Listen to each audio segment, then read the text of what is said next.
पुण्याच्या आंबेगाव तालुक्यात शेतीला तळ्यांचं स्वरूप आलंय। गवार, टोमॅटोसह विविध पिकांचं नुकसान होण्याची भीती आहे। पिकं पाण्याखाली गेल्यानं शेतकरी हतबल झालेत।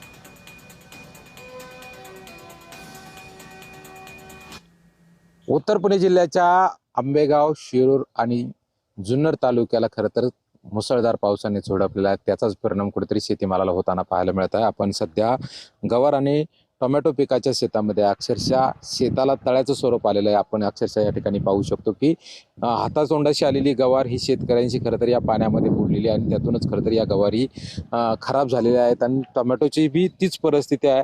अक्षरशः बांधणीला आलेलं हे टोमॅटोचं पीक या पाण्यामुळे खराब झाल्याची परिस्थिती आहे। आपल्यासोबत या ठिकाणी या भागातील शेतकरी ज्यांचं शेत आहे ते आपल्यासोबत आहेत। काय सांगाल, काय परिस्थिती होती आणि काय परिस्थिती? हो, परिस्थिती व्यवस्थित होती। एका रात्रीत पाऊस झाल्यामुळं गवार एकरभर नुकसान झाली। जवळजवळ 3-4 लाखाची नुकसान झालेली आहे। एकूणच काय सांगाल, काय मागणी कराल शासनाकडे? शासनाकडे माग जलद लवकरात लवकर शेतकऱ्याला अनुदान भेटलं पाहिजे।